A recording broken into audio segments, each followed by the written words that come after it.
Good afternoon. My name is Maureen Dumas, and I am the Vice President of Advancement and University Relations here at Johnson & Wales University. Thank you for joining us for Community Changemakers Nonprofits at the Forefront. We are excited to bring you this discussion with dynamic panel of alumni. Their work in various nonprofits has helped certainly change within their communities.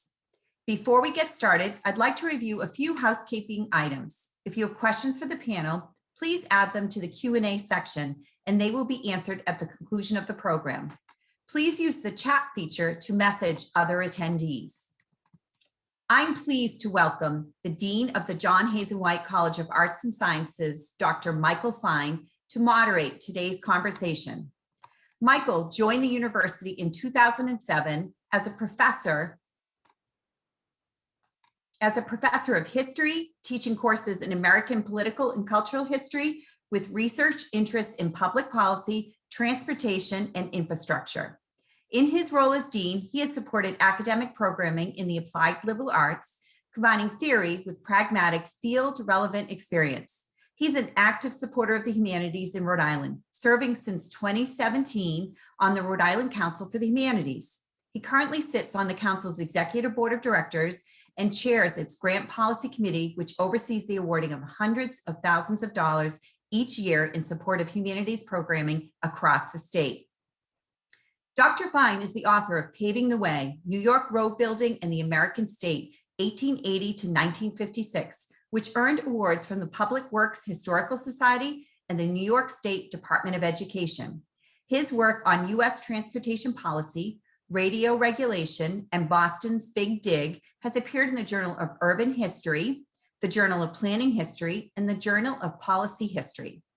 Before joining as faculty member at Johnson & Wales University, he was a faculty member at Babson College and Brandeis University. He also served as a research associate for Harvard Business School.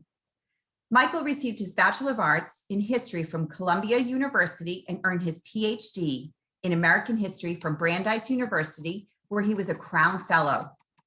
He was also selected as a Miller Center Fellow in Contemporary History, Public Policy, and American Politics by the Center for Public Affairs at the University of Virginia. Please join me in welcoming today's moderator, Dr. Michael Fine. Thank you, Maureen. It's a real honor to be here today, and I very much appreciate the invitation to moderate today's panel of alumni leaders in the nonprofit world. I'm thrilled to be able to speak with our esteemed group of panelists this afternoon and to welcome all of our audience members, and most especially our fabulous JWU alumni. So to get started and to allow our panelists to say hello in their own words, let me invite each of you in turn to take a few moments to introduce yourselves and to tell us a little bit about your organization. Katie, would you go first? Thank you, Michael. Hi, my name is Katje Afonseca. I'm the CEO of two 501c3 organizations in Rhode Island that are collectively known as Big Brothers Big Sisters of Rhode Island.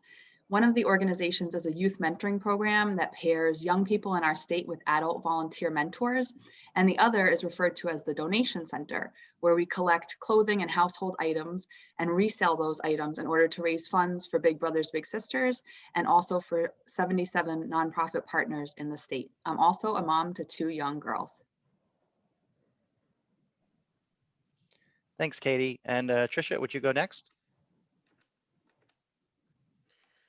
Hi, my name is Tricia Casey. I am from the class of 1997, and I am the Assistant Vice President for College Advancement with New England College, which is based in Henniker, New Hampshire, about half an hour, 40 minutes from Manchester, if you're familiar with it. And there I oversee all of our gift officers and our grant writing and our work with alumni to raise resources for our college, which is a unique school in New England, in that in Northern New England, we are among the most diverse. So we actually have some really interesting work we get to do. I'm also the founder of Triskelion Consulting. I work with small nonprofits who don't have the capacity to do strategic work, and I help them move through that. And I am a mom of two kids as well. Thanks very much, Tricia. And now Ikimi.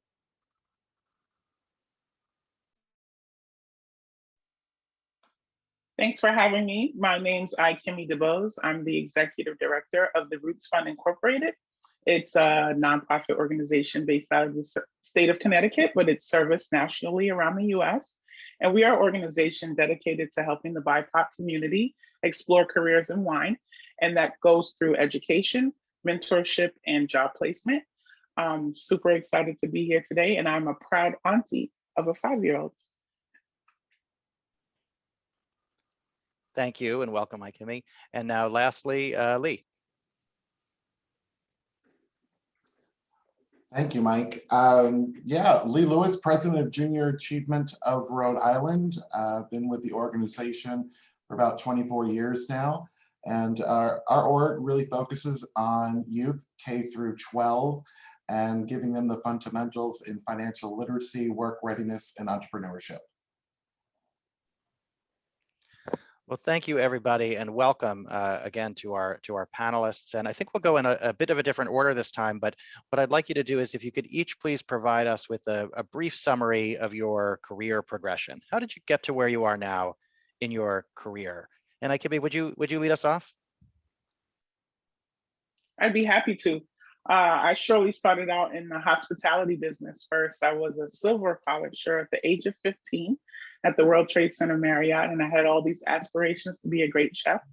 And I went on to Johnson & Wales, thankfully with a scholarship from an organization called CCAP, known as the Careers to the Culinary Arts Program. They are my first taste of being in the nonprofit world and seeing what the benefits truly are when you are dedicated to an organization.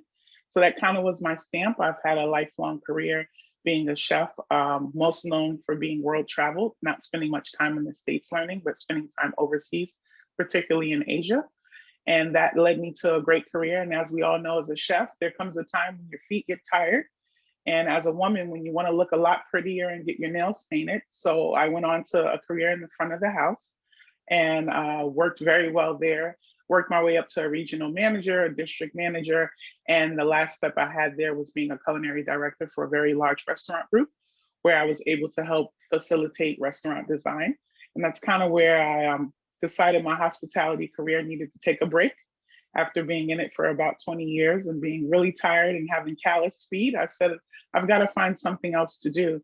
And during all of this time, I've always been passionate in the nonprofit space. It's always been important to me every step of my career to create opportunities, to go out and speak and work with other nonprofits, particularly those for the youth and communities of color. And I had the opportunity prior to the pandemic to work with two of my very close friends about doing the work that we've done in hospitality, particularly for the beverage industry. And that's how the Roots Fund got started. And when everyone told us we were crazy to be starting a nonprofit organization, at the time we were, the pandemic hit a couple months later, but we're here now and things are going really well. We're able to really serve the BIPOC community in the wine industry. So it's been a great road, well-traveled. And I'm happy to be back in wine because I'm looking forward to international travel in the next year once our borders are proudly open. So I'm super excited and looking forward to it. Thank you. What an amazing career trajectory. Let's go to Lee next. Thanks. Gosh, I started at Johnson & Wales University in 1995 and had a wonderful opportunity working in their admissions department for Maureen Dumas. But in 1998, I thought I needed a little bit of a change. So through a partnership with the university, I headed over to Junior Achievement, which was right up Way Bassett Street at the time, and became the intern to the president and the marketing department of that organization. In 1999, I graduated with my bachelor's in marketing and took a job in their marketing department, kind of overseeing all of their business communication, newsletters, special events, and so forth. Around 1994, 2004, I graduated with my master's and headed up the department. And then in 2006, the president announced her retirement and I put my hat in the ring, a national search. And through that selection process, I was chosen to lead the organization.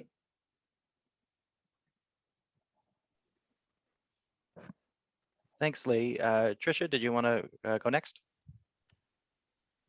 Sure. I graduated from Johnson & Wales in '97, and not too long after that moved to Southern California and was working in a staffing organization in human resources, and found out early on it was kind of a burn 'em and churn 'em industry. And I reflected back with my mother about how I wanted something that was more fulfilling, and thought maybe I'd like to work in the nonprofit industry, but worried that I didn't have any experience. And she reminded me that I'd been a Girl Scout my entire life and had been doing service and work for the community all along.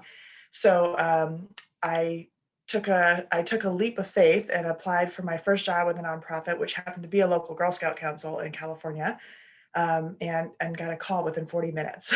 So that was 21 years ago.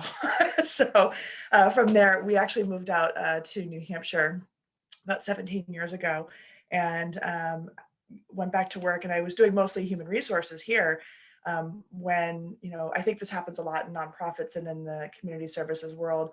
Opportunity is the thing that you have that helps you suddenly make a leap. And I had been doing a lot of volunteer and board work with our local Girl Scout Council, and was given an opportunity to step into a fundraising role where I was working, and I never looked back. And I've largely worked with, I worked at the Audubon at the time, but with children's services, the Boys and Girls Club in my town, and then Girl Scouts again.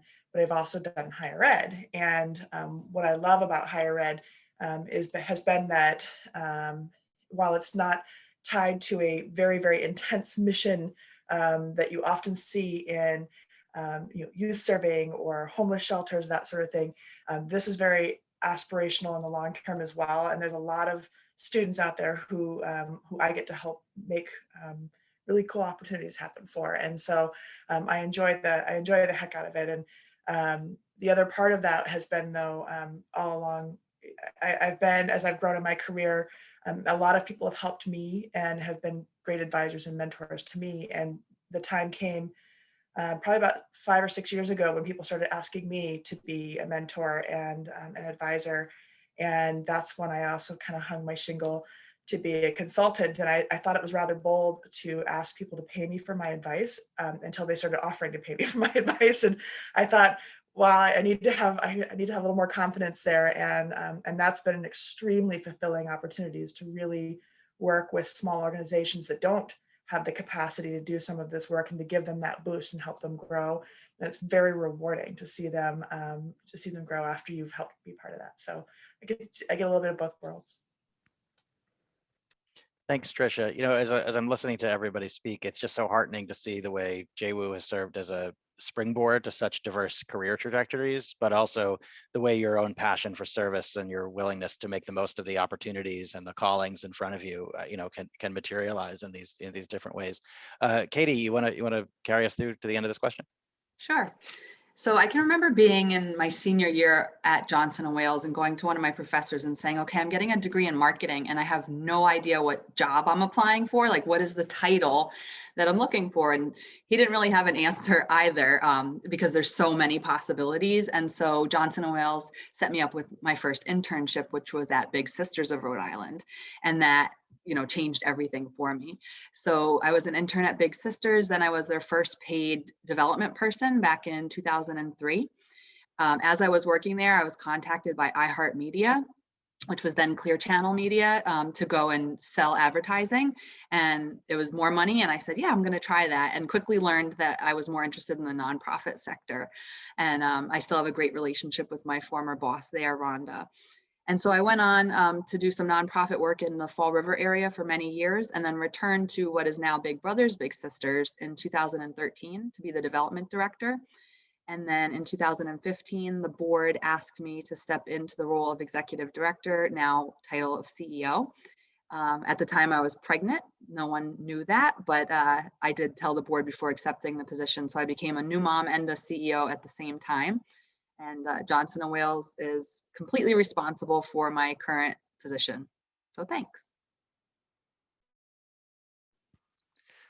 Thanks, Katie. Just a wonderful testament to see the way internships for many of you really served as a launch pad. That's just great.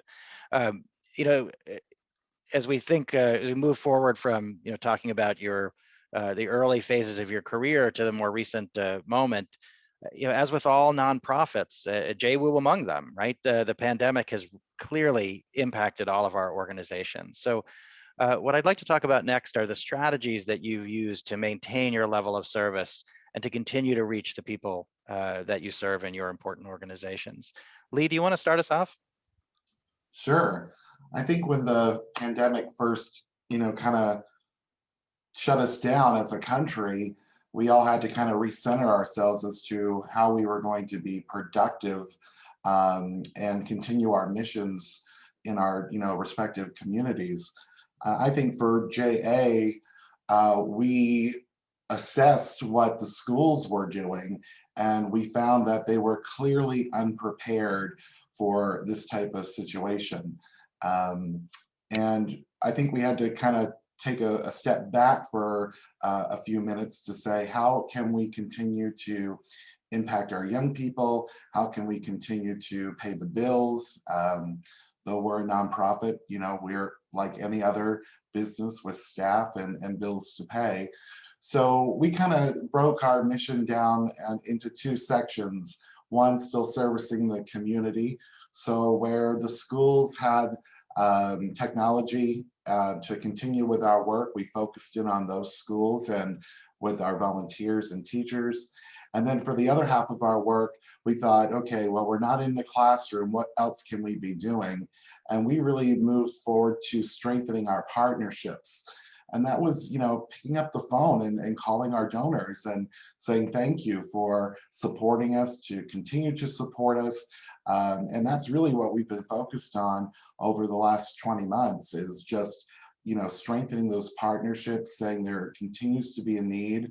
The need will probably be greater as we come out of the pandemic, and we hope that you'll be here to support us and move the mission forward as we start to transition out of a pandemic lockdown. Thanks, Lee. Yeah, certainly it's a long haul, and I think we'll be dealing with the impacts of this even after we return to some semblance of normalcy. We'll be dealing with the impacts of it for years to come. Ikimi, do you want to take a crack at the question too? Sure, definitely partnerships are important. For us particularly, you look at the wine industry during this pandemic, you had two sides of it. You had the restaurant side with sommeliers where fine dining restaurants were shut down abruptly. This wasn't a slow, gradual thing. It was kind of, hey, tomorrow, by the way, we're shut down indefinitely and we don't know when. So it's looking at combating the massive loss on that end for anyone that was physically working in a restaurant. But on the opposite side of that, you've got the winery world, the subscription world, the winemakers world, where that world didn't stop. The pandemic happened, but wine still needed to be made.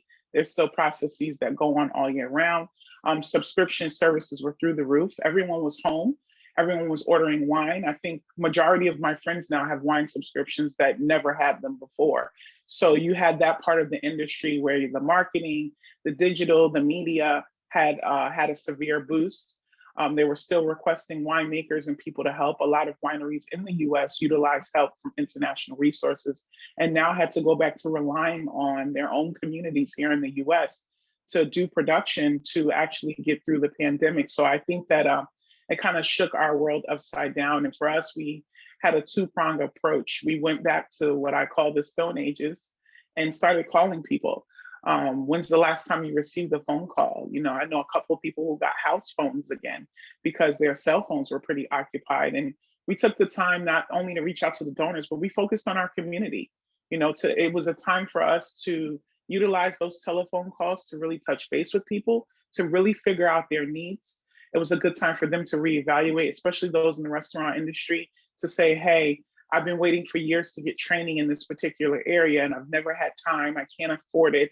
And then you see our organization. So we were able to service a pretty big need and also guide them towards resources during the time of being out of work. And at the same time, it forced wineries to kind of engage and look at the populations they were serving to see that there was a big disparity with communities of color and reach out to organizations like ours to figure out how can we hire someone. We've got multiple places around the country that 80% of their transient work staff were not US citizens. So to be able to, one, engage communities of color, and two, also engage that workforce really came from picking up the phone and also boosting our social media presence. I think that in a lot of our businesses, we didn't always realize to the pandemic the power of social media, whether it be Instagram or Facebook or LinkedIn, or connecting with, alumni associations and connecting with those people. It's a good way for you to reenact the new donor base, as well as engage people who may need your services. So I think it kind of put a stop to the world, but it made us look at the simple things that we didn't value as much, with just short-term communication, picking up a phone, sending a short email, taking away from feeding the masses and giving a more personalized approach. That's really the best strategy that got us through this pandemic time.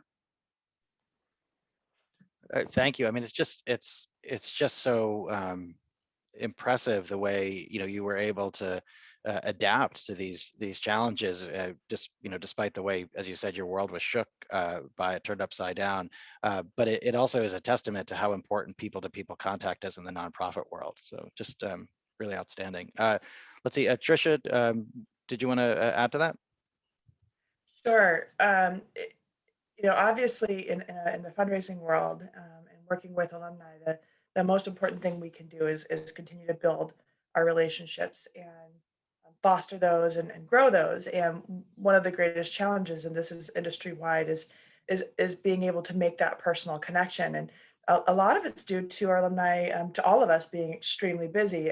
Not only am I trying to connect with alumni from a professional standpoint, but both, even hearing from both Johnson & Wales and my graduate alma mater, I often don't take those calls, just, we're busy, we're on the run. And that's the case for all of us. What we discovered during the pandemic was an opportunity to really connect with individuals for the purpose of checking in on them, seeing how they're doing. And what we discovered was a real receptiveness to that.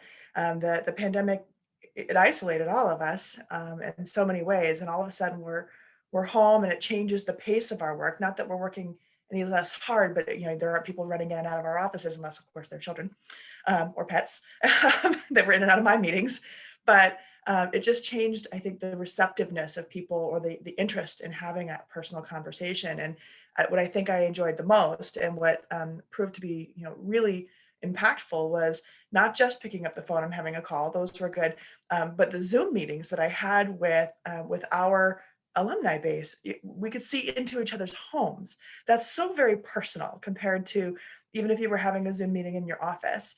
They could see a picture maybe of my grandmother behind me, or I could see their degrees, or the view that they had from their room. And it allows for a higher level of intimacy, appropriate intimacy, that really breaks down barriers much faster. So I discovered that, as did my colleagues, that the pandemic was an opportunity for us to take a deep breath and really revisit how we connect with people, which is a far more successful and sustainable model for building alumni engagement and relationships with an institution. So that was really neat. And I guess it's the idea is you find the silver lining in every cloud, and that was one of them for us.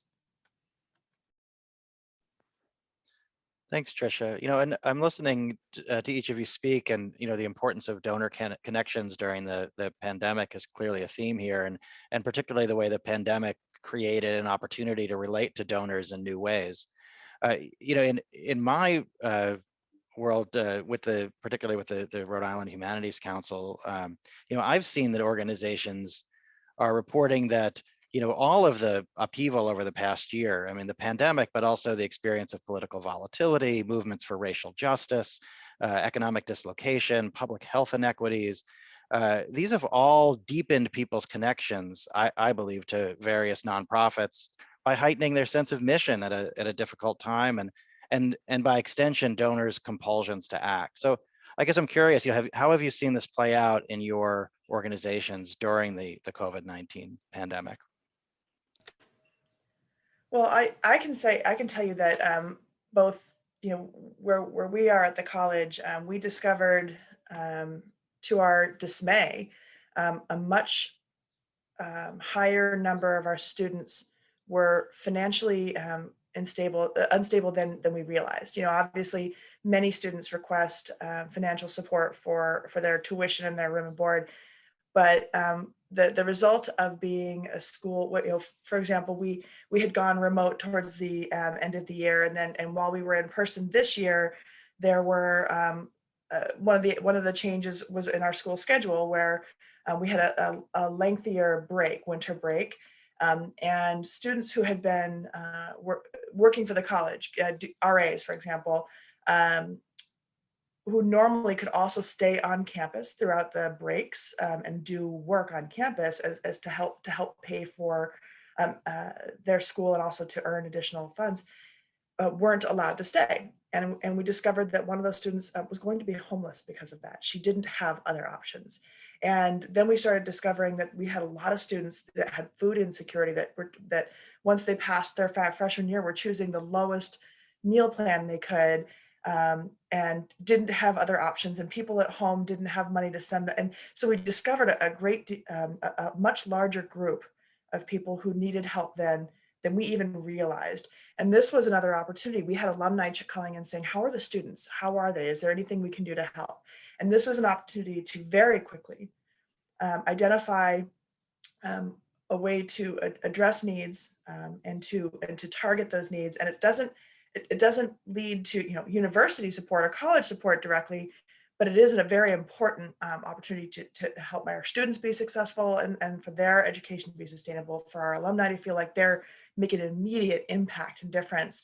It felt good to make that kind of work happen. And to be honest, not only were we doing that, but all of the colleges and universities. And my husband and I each were giving to our alma maters because of that very reason. And we want to make sure everybody's okay. And I think this collective approach from our, from society is everybody okay, and how do we help? And it's hard to know. None of us can solve COVID. None of us can be with a loved one. So what can we do next? And I think that this was the opportunity to do that. Thanks, Tricia. Yeah, we saw the same thing at Johnson & Wales, and really across the university, engaging in the same kinds of efforts to identify where are the needs that we knew about, where are the needs that we don't know about, and again, starting with that question, how can we help, and what can we do to make things better during this moment? Kimmy, did you want to jump in on this conversation too? Sure. I think what comes to mind for me when I think about donors is I think that we were all pretty comfortable and a bit of what I call convenient sleep. We were watching the world happening. Everyone knew what was going on, but it's one of those things where you don't always react until it directly affects you or till you see it right in front of you. When you see it right in front of you, we feel a need to at least do a little bit of research, at least check in on it. And I think that's what donors were seeing. Everyone was seeing the world was hurt at the same time. And even if you had financial wealth, you were stuck in the house. You were forced to realize that your 5-year-old can shove many things down the toilet. She is an expert at it. You were also realizing how annoying your in-laws were, who came right before the pandemic and they were stuck with you. I think that we all took a look and took a step back and said, okay, how can I help? There was an urgency to help as a people. We were looking around the world, some of us closely affected by the pandemic, and what could we do and act? And I think that it triggered accountability for us. We couldn't just write a check and turn our head. We couldn't just look away. It wasn't like someone 20 states over, 10 states over was being affected by this. This was someone in your family. This was your neighbor across the street. You realize things that your children in school had another family that was, facing food issues in their home and had reached out for help. And it kind of made us, it humanized everyone again. And bringing that accountability structure and really made people come to our organization and say, wow, I didn't realize these systems were in place in our organization. I didn't realize that I was a part of this problem. And I want to make changes. I want to make sure that I'm making investments into people actually creating, new spaces, creating new change for these communities. So I think it just kind of was an eye opener and kind of definitely set us out with some limits for accountability. Yeah, I couldn't agree more. And I think we were really all forced to reckon with the need to repair things that are broken in the world. And I think we're also just really indebted to the leaders in the nonprofit world, because you all were well positioned to help engage the people that were looking for a way to engage in this moment. Katie, did you want to jump in? Sure. I think Ikimi said that so well, especially saying we felt an urgency as a people to help. But what I noted was different for us at Big Brothers Big Sisters was many of our funders contacted us and just said, hey, you usually apply for this money and we usually have you do X, Y, and Z or create, such and such a program in order to receive this money. Just take the money. We trust you. Do what you need to do with the money and we'll be in touch. And I think some of that has continued on, which is fantastic in my opinion. Funders all have their own sets of priorities and strategies, but anyone in the nonprofit sector that's asked for money or written a grant knows that oftentimes in nonprofits are developing programs to chase the dollar because they sort of have to. So it's programs within their mission, but they say, oh yeah, and we can also add a book club or whatever. So it was really nice to see that they put faith in us to take care of the community that was particularly in need, and just kind of grant us that money in a desperate time.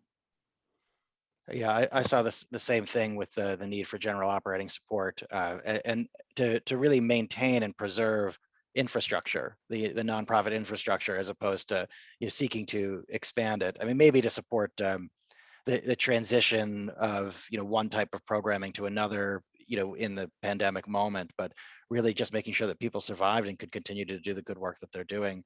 And of course, all of you have talked about the importance of adaptability. So let's build on this. How has your work and your organization been transformed during this time of multiple and intersecting movements for social justice?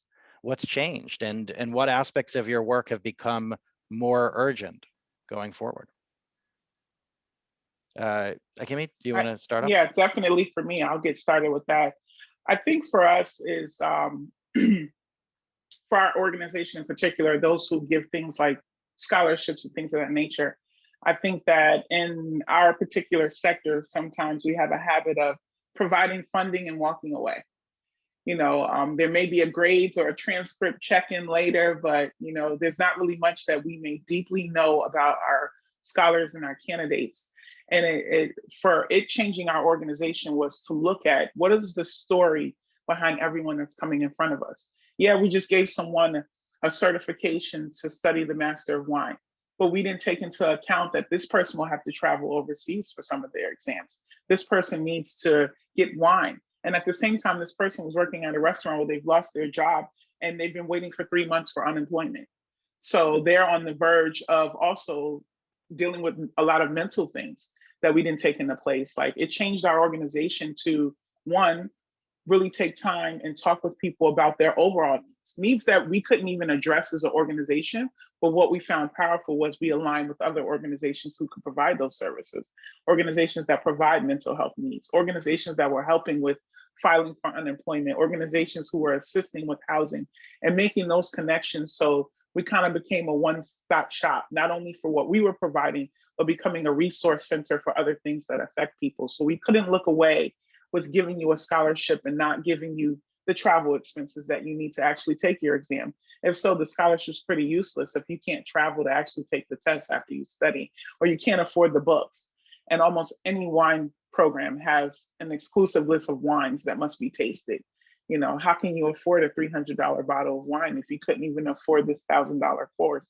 So I think it just really made us look at what else we could do. And I think for a big thing with nonprofits, there may be 100 nonprofits with the similar missions or similar goals. It took us to align with those who may have had similar missions, who may have had extra resources, combining those resources for the greater good of the communities we're serving, so that we'll be able to serve people more adequately and provide, a better quality of resources. So I think that was probably the biggest impact of the social justice, movement for us. And then just looking at, we can't turn a blind eye. We are involved with this. It's a big part of, we're serving communities of color, and this is something that's affecting communities of color. We need to be engaged. We need to be aware, and we need to educate. We need to educate ourselves so that when partners come to us, we can also provide them tools and resources so that they can offer better workspaces, better educational institutions for the people involved with us. Yeah, agreed. And we're seeing the same thing. And Tricia, you're probably seeing the same thing as well. And, in higher ed, you could see, students, we're providing, say, tuition support for students, but it turns out to be the much smaller out-of-pocket expenses, that you need to be looking at really to capture, the whole scope of a student's need. And, we don't have I think what's been made clear is, we don't have the luxury of just looking at one, a person in a narrow or singular way. You really have to look, thoroughly and closely to be able to make a real impact. Let's see. How about Katie? So mentoring could easily be described as a social justice strategy. So it's work that we've already done. We're, working with young people to give them opportunities that they might not have had otherwise. But I will say that when George Floyd was murdered, everything changed. Obviously for everyone, but I feel like prior to his murder, talking about race and racism was sort of like talking about sex at the dinner table or money, things you weren't supposed to talk about. And now everyone was widely talking about it and being really open about racial injustices, systematic racism, what is racism. And that actually felt good in the sector that I work in because, we're serving communities of need and communities of color. And it needs to be brought to the forefront that there's disadvantages for these young people based on their skin color, based on, systematic racism, and also just being really transparent about our own hiring practices, including discussing those practices with our national office. For example, the requirement for our entry-level staff to have a college degree.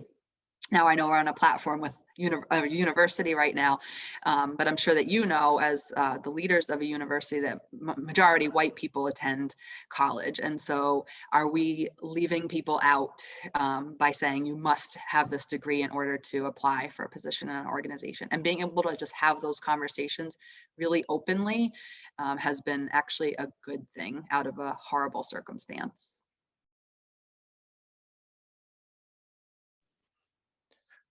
Thanks, Lee. Did you want to? I thought you wanted to jump in. Yeah, I think that one of the things that have come from the pandemic is that it has amplified issues.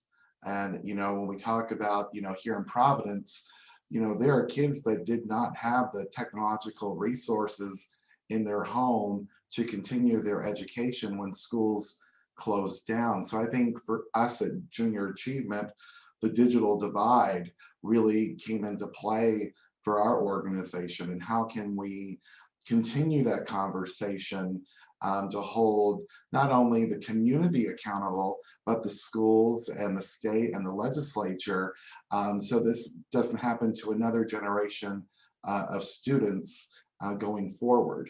I also think that, well, I guess my hope is that this doesn't become a moment, but becomes a movement, and that we can continue to have these conversations as we're kind of getting out of this pandemic world we've been in. And are we going back to just our regular norm? Are we going back to the office? Or are we just going to keep our heads down? And how do we continue to keep these conversations open so that maybe we can have change going forward?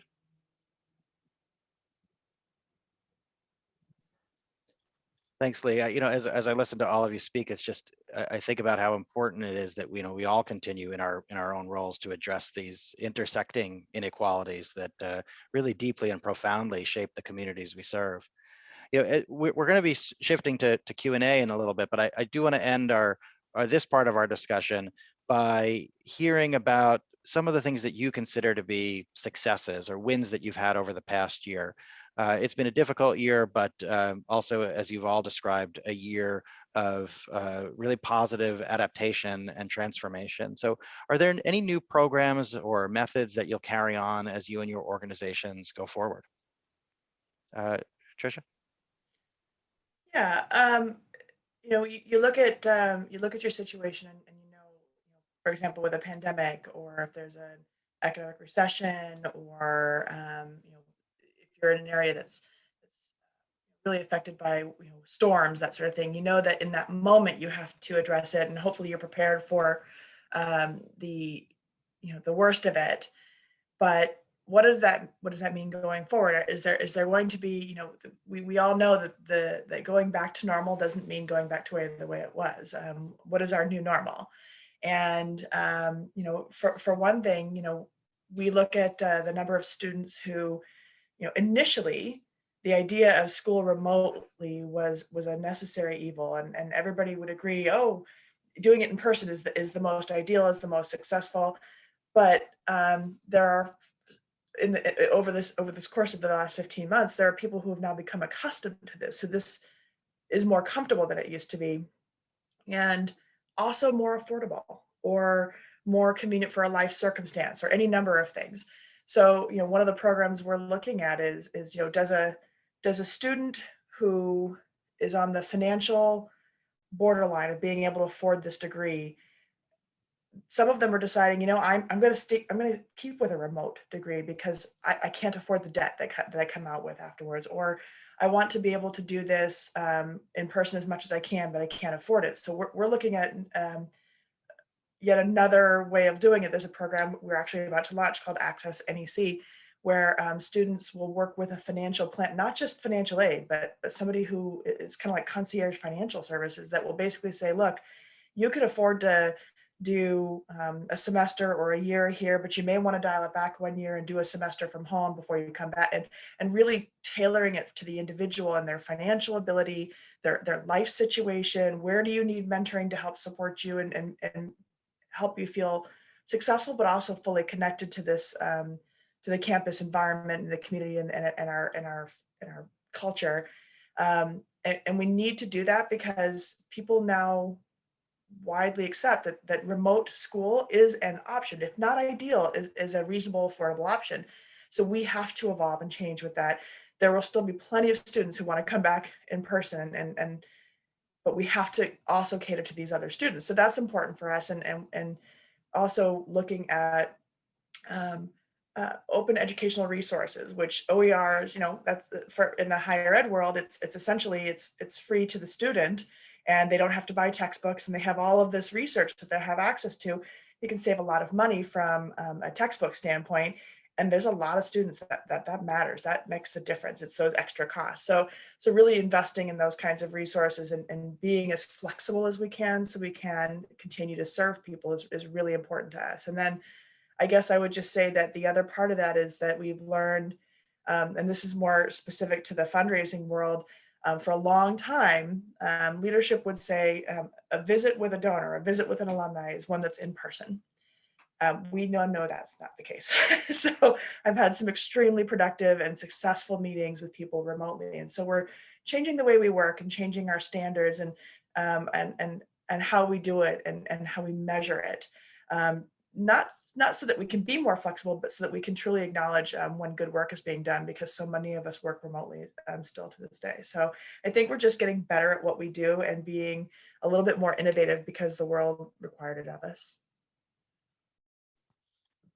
Indeed, it did. Katie, do you want to jump in with some of your successes from the past year? Sure, thank you.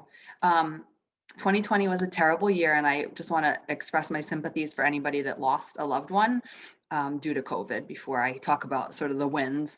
While it was a horrible year, we did experience wins at Big Brothers Big Sisters. So in the beginning of the pandemic, we had to lay off 75% of our team, which was horrible. Since then, we've rehired the majority of those people, and everyone came back happily, willingly. They waited for us. So that was a win because we've actually won Best Places to Work through Providence Business News 3 years in a row. And that sort of proved it, right? That people wanted to come back while they could have remained on unemployment if they needed to. So that was a win. We'll be relocating our main offices in October of this year. And when we first started looking for new locations, we were looking for about 10,000 square feet of space. And then the pandemic came, and we learned that remote work is not only appreciated by employees, but that employees are successful, metrics are being hit. And so we said, okay, we can work more with about 5,000 square feet of space. And so that offered us opportunities to be closer to Providence. And right now we're looking at a space in the Oneyville section of Providence. And it's a nicer space that the kids in our program will have access to. Additionally, we run the donation center, which is a cloth collection business. So when the pandemic came, our retail partner closed. And that is why we had to lay off most of our staff, because then we didn't have any of that income coming in. But at the time we said, okay, we need more than one retail partner, which was part of our strategic plan. But the pandemic forced us to move very quickly with that. And so now we have multiple retail partners. So we're actually in a better position than we were when we entered into 2020 prior to the pandemic. We also, through the pandemic, had some job sharing opportunities because we couldn't have our full staff available to us. So we said, who has what skill set and can they work, cross-functional? And that's actually created really great opportunities for growth for several people on our team, which I'm really excited about. We also won PBN's Diversity and Inclusion Award. And lastly, we have discovered through Zoom and other platforms that enrolling mentors is much faster when you can do it through a Zoom meeting versus having to drive out to someone's home or schedule a meeting and include the travel with that. I will say one thing that we need is we need mentors for the kids in our program. We have a lot of great young people that are looking for people just like us on this call, mentors who can guide them as they enter into their older years. And anybody can contact me. I'm sure my information will be provided, or you can visit bigsri.org for details on how to be a volunteer. Thank you. All right, thanks, Katie. And I see some questions are coming in from the audience, which is great. So we're going to try to move along to those pretty quickly. But before we do, Lee, do you want to share some successes? Yeah, I would say that, over, this period of time, being able to reconnect with our partners, our donors, our volunteers has really been rewarding. They're really the lifeblood of our organization. They're the ones going out to the schools and working with our young people. So I would say that Reconnect really was a win for our organization. I think it also allowed our education team and development team to come closer together to find how we could help our constituents, our young people. And we took a in-person program of about 74 to 8,500 young people, and we've now turned it into a virtual platform. So, kids who would not be able to meet in person this year are still able to get the program and connect through a virtual platform called JA Inspire. So I would say those are our two biggest wins, being able to pivot our in-person programming to a virtual platform, as well as reconnecting with donors and partners. All right, thanks, Lee. And I'll just encourage quickly our audience to send in their questions, and then we'll hear from Ikimi about her wins from this past year. Then we'll go right into questions. Sure.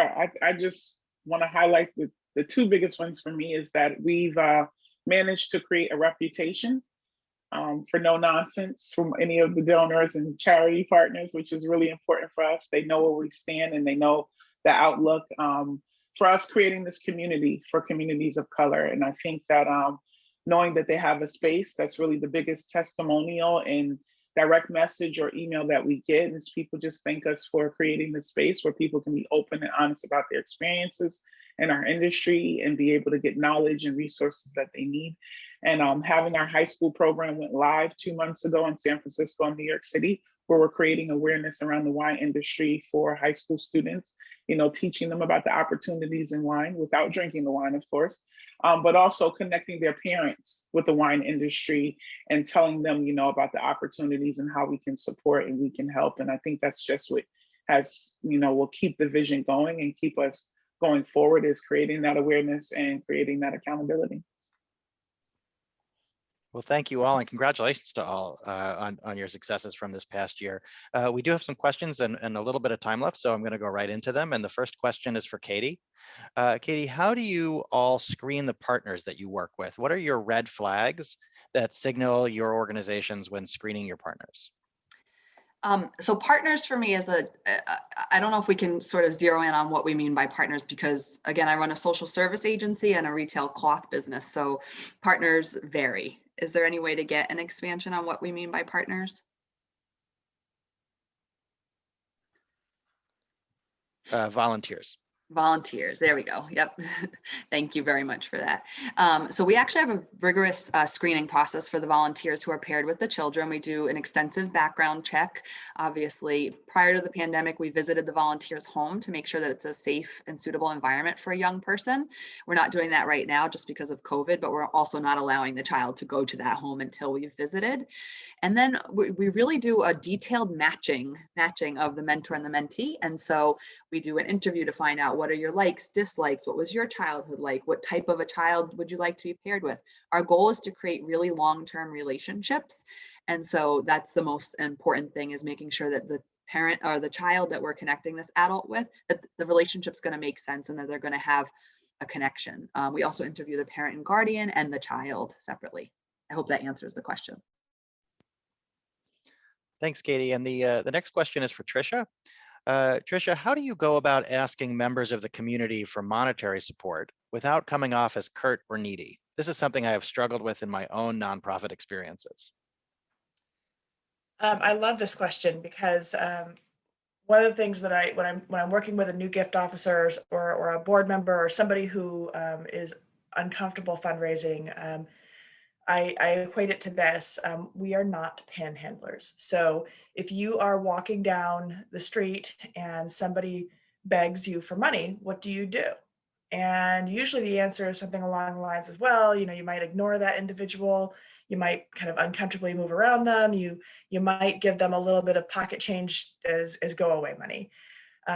If on the other hand, a trusted friend comes to you and says, I need help with something, or I have an opportunity that I need some assistance with, the odds of you giving that person or investing in that person are much higher. The same is exactly true in the fundraising world.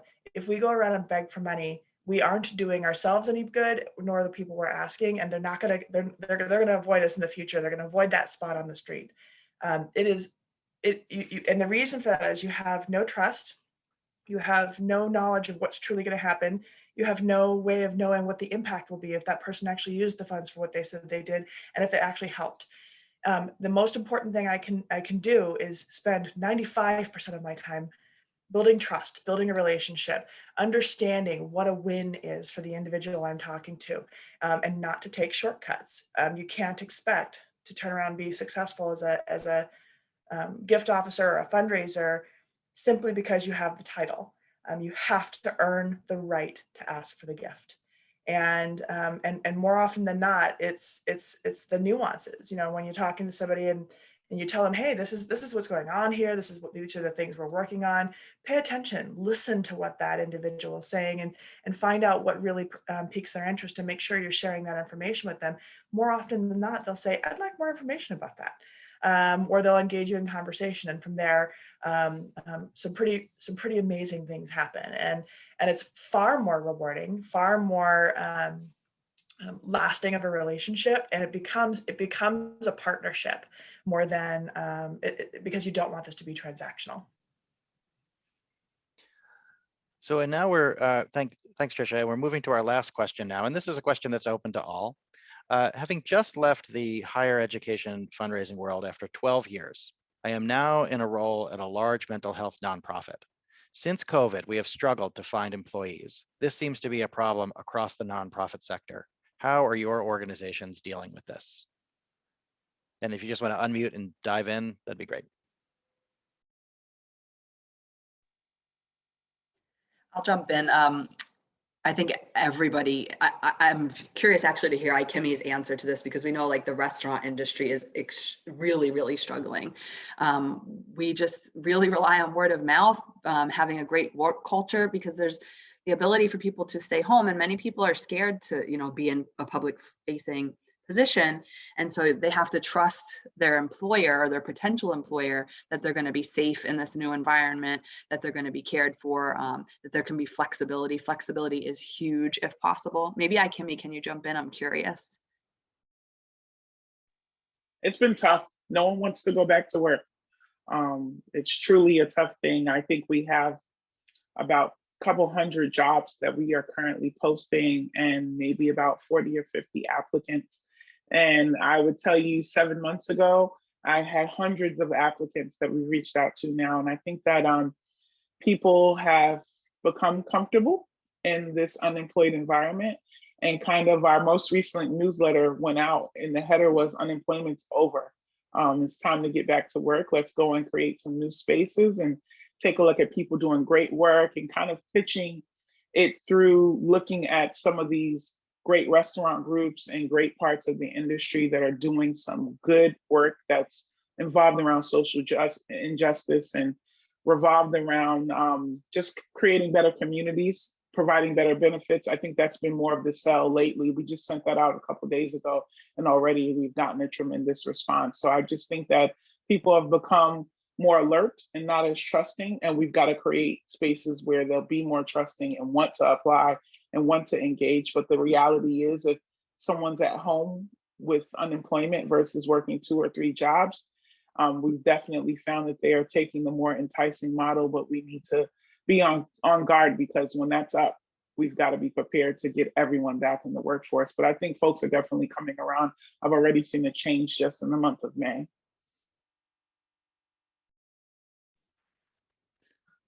All right, well, thank you. And let me just wrap up by thanking our panelists. Personally, this has been very interesting to me to think through the parallels between your work and our own work here at JWU, also a nonprofit organization. But I've just learned so much from your experiences and more so from your inspiring leadership. So we are all incredibly fortunate to have alumni of your caliber speak with us today. I do thank you all. At this point, let me turn it over to Lori Zabata, Director of Alumni Relations, for closing remarks. Thank you so much, Dr. Fine. We appreciate your time and interest to moderate this discussion, as well as your continued support and assistance of alumni programming. As always, we greatly appreciate your collaboration and partnership. Thank you to our esteemed panel of alumni. Your work to drive change in your communities while serving those who need it most is impressive, and we're grateful for your efforts. We appreciate you spending your time with us today and sharing your knowledge of your industry with our viewers. And finally, thank you to all of our alumni in attendance. Like all nonprofit organizations, our university depends on donations to help sustain our mission. Tuition alone does not fully cover all the opportunities that set Johnson & Wales University apart. Your contribution to the JWU Fund will provide the flexibility to immediately support students and educators. Donations to this fund are unrestricted and allow us to say yes to upgrades, enhancements, and new ideas, as well as urgent needs on all JWU campuses. Gifts of all amounts add up to make a collective impact. And as an alumni donor, you also contribute to the growth of JWU's reputation, which increases the value of your own degree. If you're in a position to give back, you can do so by clicking the link in the chat window. Thank you in advance for your support. I sincerely hope that you enjoyed today's discussion, part of the JWU Connect's family of programming, and I hope that you will join us again in the future. Be sure not to miss this year's virtual reunion celebration happening June 7th to the 12th. For the full listing of upcoming events, please visit the event calendar at alumni.jwu.edu. Thank you again for joining us today and have a wonderful rest of your afternoon.